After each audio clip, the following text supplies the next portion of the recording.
मेरे पति पेशे से एक इंजीनियर हैं। मैं उनसे उनके स्थिर स्वभाव के लिए प्यार करती थी और जब मैं उनके चौड़े कंधों पर अपना सिर झुकाती थी तो मुझे गर्मजोशी और अजीब सा सुकून का एहसास होता था। 3 साल प्रेमालाप और अब शादी के 2 साल बीतने के बाद मुझे यह स्वीकार करना होगा कि मैं इससे थक गई हूँ। पहले उसे प्यार करने के जो भी कारण थे, अब वही मेरी सारी बेचैनी के कारण बन गए हैं। मैं एक भावुक महिला हूँ और जब रिश्ते और मेरी भावनाओं की बात आती है तो मैं बेहद संवेदनशील हूँ।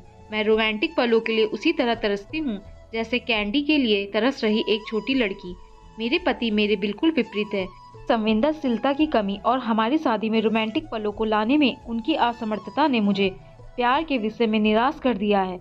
एक दिन मैंने आखिरकार उसे अपने मन की बात बताने का फैसला किया कि मुझे तलाक चाहिए और मैंने हिम्मत करके उसे बताया। आखिर क्यों? चौंकते हुए उसने पूछा। मैं थक गई हूँ। दुनिया में हर चीज का कोई कारण नहीं होता है, मैंने कहा। वह पूरी रात चुप रहा, हर समय हाथ में एक जलती हुई सिगरेट लिए गहरे विचारों में डूबा रहा। इससे मेरी निराशा की भावना और बढ़ती गई क्योंकि मैं ऐसे आदमी को देख रही थी जो अपनी दुर्दशा को व्यक्त भी नहीं कर पा रहा था। भला मैं उससे और क्या उम्मीद कर सकती थी? और अंत में उसने मुझसे पूछा, मैं तुम्हारे मन बदलने के लिए क्या कर सकता हूँ? किसी ने सच ही कहा है कि किसी के व्यक्तित्व को बदलना मुश्किल है। मुझे लगता है मेरा उस पर से विश्वास उठना शुरू हो गया है।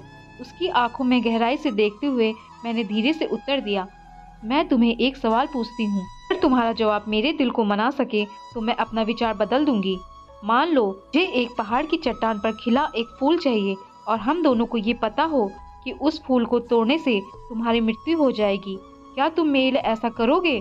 उसने कहा, मैं कल तुम्हें इसका जवाब दूंगा। उसकी प्रतिक्रिया सुनकर ही मेरी उम्मीदें धराशायी हो गई।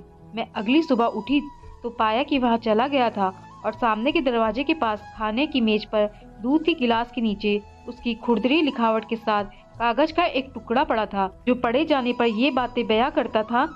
पति की पत्नी के लिए दिल छू लेने वाली चिट्ठी। प्रिय, मैं तुम्हारे लिए वह फूल नहीं तोड़ूंगा, लेकिन अगर तुम चाहो तो मैं तुम्हें इनके पीछे का कारण जरूर बताना चाहूंगा। यह पहली पंक्ति पढ़ते ही मेरे दिल के हजारों टुकड़े हो गए। फिर भी मैंने पढ़ना जारी रखा।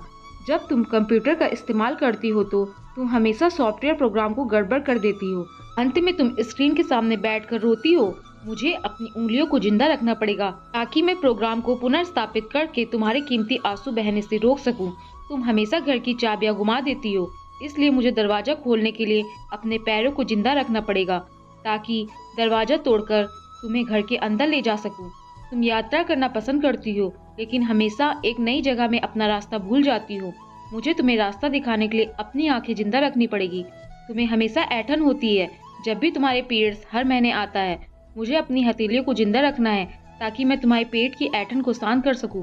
तुम्हें घर के अंदर रहना पसंद है और मुझे पता है कि तुम अंतर्मुखी व्यक्ति हो। तुम्हारी बोरियत को दूर करने के लिए मुझे तुम्हें चुटकुले और कहानियां सुनाने के लिए अपने मुंह को जिंदा रखना है। तुम हमेशा कंप्यूटर और टीवी देखती हो और इससे तुम्हारी आंखों का भविष्य अच्छा नहीं होगा।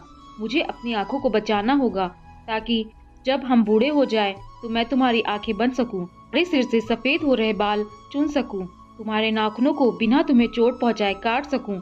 मैं भी समुद्र तट पर टहलते हुए तुम्हारा हाथ पकड़ना चाहता हूँ। जैसे जैसे तुम धूप और सुंदर रेत का आनंद लेती हो और खुशी से गाने गुनगुनाती हो, उसे मैं अपने कानों से सुनना चाहता हूँ। इसलिए मेरे कान जिंदा रहना चाहिए। जब तुम नहा के निकलती हो तो तुम्हारी भीनी भीनी खुशबू को महसूस करने के लिए मेरा नाक जीवित होना चाहिए। इसलिए मेरे प्रिय, जब तक मुझे यकीन नहीं होता कि कोई है जो तुमसे इससे अधिक प्यार करता है, मैं तब तक उस फूल को नहीं तोड़ूंगा।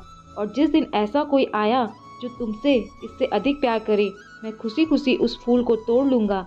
ये पढ़ते ही मेरे आंसू पत्र पर गिरे और उसकी लिखावट की स्याही धुंधली हो गई। उसे पढ़ना जारी रखा।